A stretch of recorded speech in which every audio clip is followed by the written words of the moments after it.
encontrar a pessoa certa? Como saber se é a pessoa certa? E o que é que eu faço depois disso? Eu sou a Sara do canal Etc e Tal e hoje vamos conversar sobre o livro de Josué Gonçalves e Douglas Gonçalves chamado Quero Casar Certo. Enquanto a vinheta está rolando, vai deixando seu like e se inscreve para receber mais conteúdos como esse.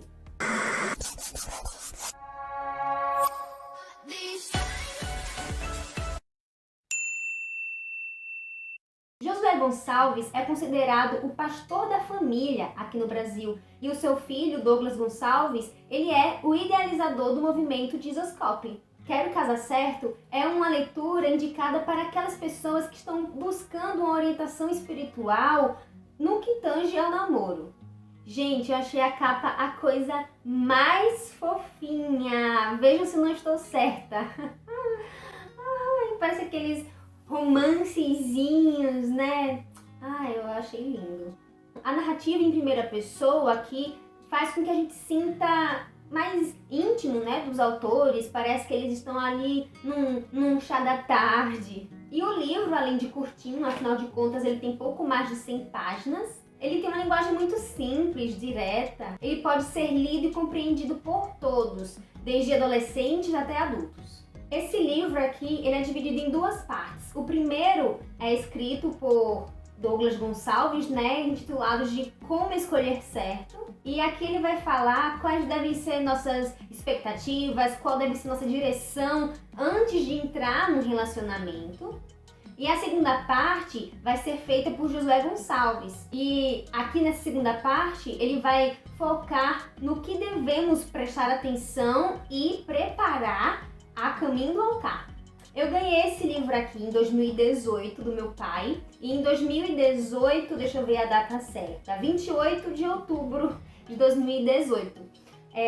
Aqui foi uma época que eu não estava namorando ainda com meu esposo. Nós estávamos gostando um do outro, mas ainda não havia o namoro em si. Claro, é uma temática muito batida, né, muito conversado nas igrejas, mas aqui acredito que os autores reuniram de forma sucinta alguns dos princípios que a palavra nos mostra, né? Porque o fato é que Deus não fez uma pessoa só para você, né? Não existe aquilo de, eu vou esperar a pessoa que Deus fez especialmente para mim. Que quando estava na barriga da minha mãe, Deus já estava moldando um que encaixasse perfeitamente para mim. Isso aí não existe, tá? Faz menos sentido ainda se a gente pensar nos viúvos, né? Deus aprova um segundo casamento após a viuvez. E não faria sentido ele fazer várias pessoas para uma só, né? Seja para homem ou para mulher. É porque isso não existe. O que acontece quando a gente fala de encontrar a pessoa certa, estamos querendo dizer que devemos escolher alguém dentro dos padrões corretos, dentro dos princípios que Deus nos orientou a fazer essas escolhas. Deus nos concedeu o livre-arbítrio e por isso mesmo somos responsáveis pelas nossas escolhas e consequências. A todo momento estamos fazendo escolhas, mesmo quando não estamos escolhendo. Existem as escolhas do dia a dia, corriqueiras, que fazemos quase que instantaneamente, né? Como escolher o que comer no café da manhã, se a gente demora mais de 10 minutos antes de se levantar. E também há aquelas escolhas excepcionais, né? Que ocorrem uma ou poucas vezes na vida, como pensar sobre a carreira, né? Qual é a carreira que eu vou escolher, que curso, qual profissão eu vou seguir, qual será o bairro que eu vou morar. E, claro, com quem eu irei casar. Nossas escolhas, elas trazem consequências para o nosso bem ou para o nosso mal. Por exemplo, se eu tomar no café da manhã todos os dias um refrigerante com um salgadinho, eu posso, a curto, médio ou longo prazo, contrair uma doença, né? E se eu demorar mais de 10 minutos para me levantar, pode ser que eu me atrase para o meu compromisso. Nós podemos mudar o curso da faculdade, podemos mudar a empresa que trabalhamos, né? Ou a profissão, né? Mudar da água para o vinho. Mas, em relação ao cônjuge, essa é uma escolha que não é para ser quebrada. Até porque o afetado não vai ser só você. Vai envolver o outro, os filhos e toda uma leva de gerações.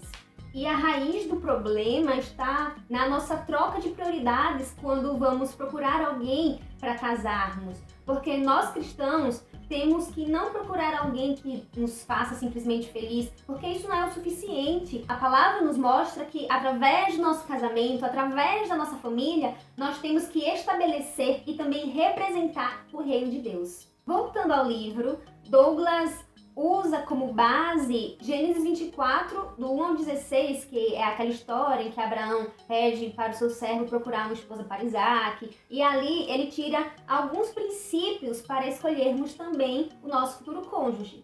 Primeiro, ore antes de procurar. Não deixe para orar somente quando você encontrar alguém. E qual é a lógica disso? Para evitar frustrações e qualquer tipo de erro, né, que possa nos prejudicar no futuro, ou prejudicar o outro, né? Mesmo que você esteja solteiro agora no momento, e até mesmo que você não tenha nem pretensão de casar nem tão cedo, mas ore pelo seu futuro relacionamento, ore não somente, né, para que Deus te aproxime de alguém com um propósito certo, mas também para que Ele afaste de você as pessoas que estiverem fora do seu propósito. Isso porque, quando deixamos para orar somente quando bate o desespero, quando bate a solidão ou quando já estamos apaixonados, tendemos a perder o foco, tendemos a não sermos pacientes.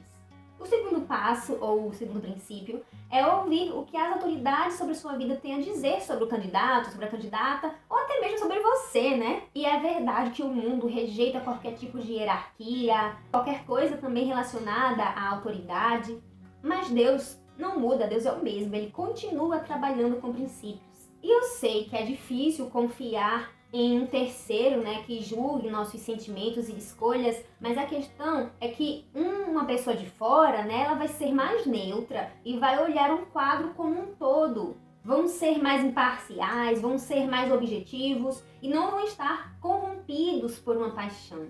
Já falaram a você que a paixão deixa as pessoas cegas? E é verdade.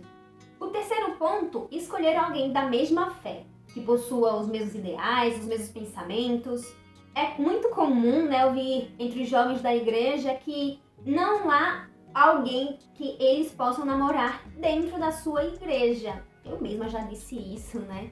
E o problema desse tipo de afirmação é que, por nós estarmos envolvidos o tempo todo com o modelo mundano, né, através de filmes, séries, através dos livros, enfim, nós somos bombardeados a todo momento com o modelo de namoro do mundo, com o modelo de homem e mulher que o mundo nos apresenta. E aí, quando nós vamos comparar ao nosso amigo da igreja, nosso amigo da igreja, nós não vemos aquelas qualidades exaltadas pelo mundo. E aqui está o ponto. Nós não podemos aceitar esses padrões impostos a nós. A palavra já nos dá as qualidades que devem ser apreciadas por nós cristãos.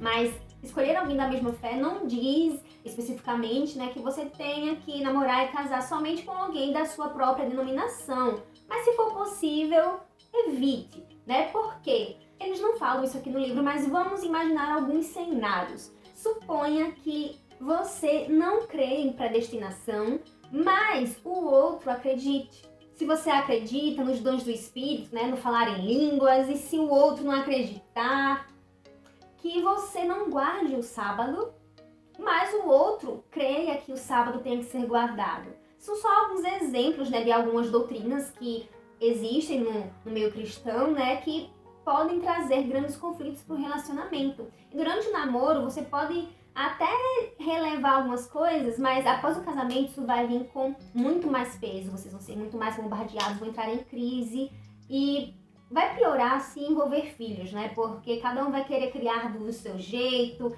e não vai dar certo. Sobretudo, nós temos que a vontade de Deus é que o casal ande em sintonia e a esposa sobre a mesma missão do marido. Este não é um cenário que agrada a Deus. Vamos mais além, né? Vamos falar sobre ministérios, sobre chamados. Imagine que você tenha um desejo ardente no seu coração de sair missões, né, no Brasil e afora. E se você casar com alguém que não possui o mesmo chamado que você, que não entre aí para ser um com você, para somar nesses projetos, além da frustração pessoal, emocional, você vai estar enterrando o seu chamado. E essa também não é a vontade de Deus para nós. Mas claro, se a denominação do outro tiver costumes, doutrinas semelhantes ou iguais, de preferência, né, aos que você vive, aos que você acredita, podem ser sim investidos ali. A questão é que quando se casarem vão ter que escolher uma das denominações, né, para frequentarem juntos, mas aí é conversa para o futuro. Fujam de namoros evangelísticos. E o que seria namoro evangelístico?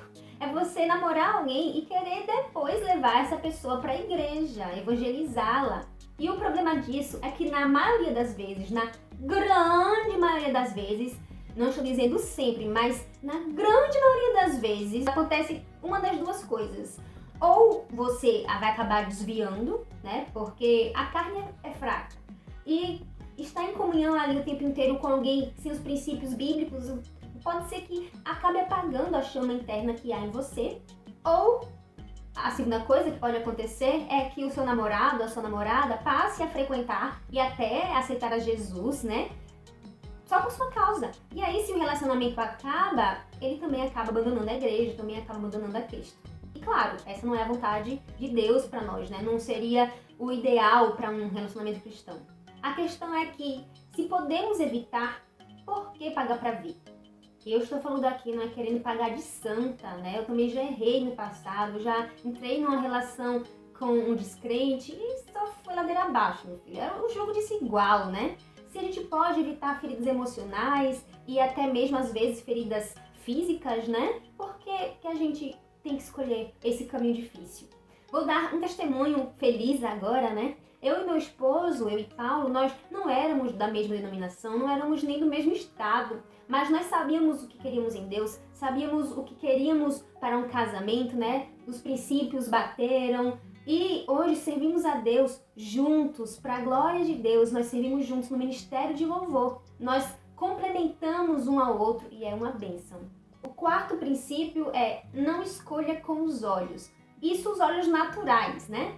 É óbvio que precisamos nos sentir atraídos um pelo outro, humanamente falando, precisamos sentir essa atração, mas a questão é que isso não basta. Não é essa atração física que consolida um relacionamento. Devemos orar e pedir a Deus para que possamos enxergar o outro além dos nossos olhos naturais. Isso porque ao escolhermos somente com os nossos olhos naturais, a nossa carne vai falar mais alto. O Espírito Santo e a carne, elas não podem existir juntas. Caçar alguém que primeiramente satisfaça aos nossos olhos é sucumbir à carne. E não há beleza no mundo que supere um bom caráter, boas maneiras. Até porque o tempo vem para todos, né? Vocês já ouviram muito isso. E com o tempo, até a flor mais esbelta, ela murcha. Então, o que vai ser mantido com o tempo é o que temos aqui dentro. Imagine também conviver com alguém insuportável, né? Não vai ser nada fácil.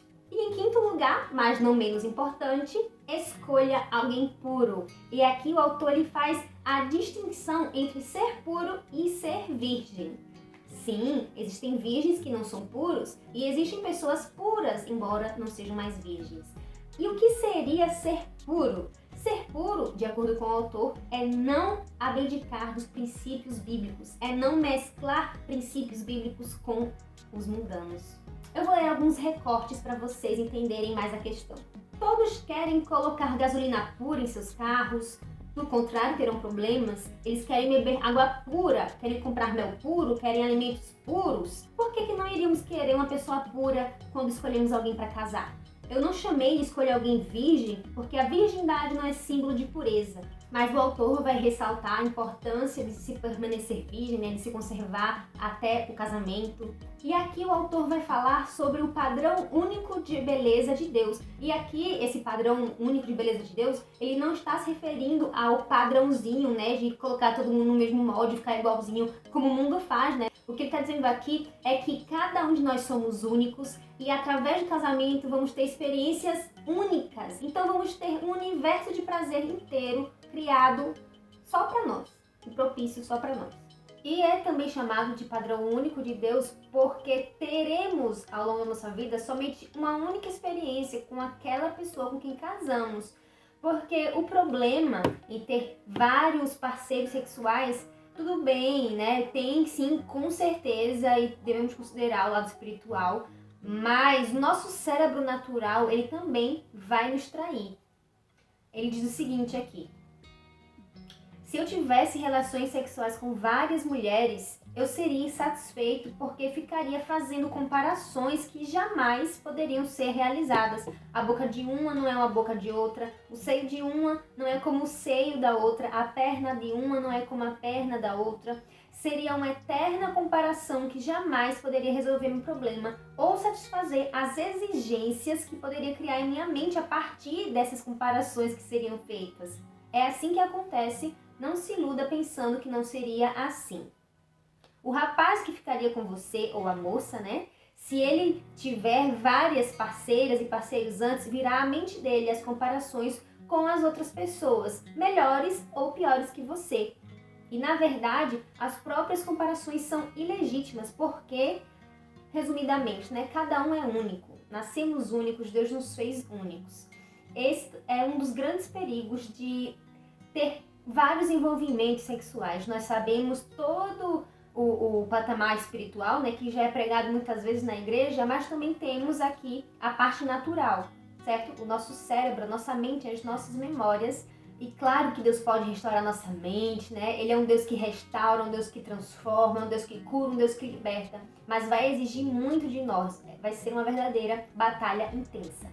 Como eu falei, a segunda parte, Josué Gonçalves vai trazer passos, né, etapas em que o namoro precisa passar, que o casal precisa fazer para que o seu relacionamento ele vá adiante, que dê certo, né, e principalmente alinhado com a palavra.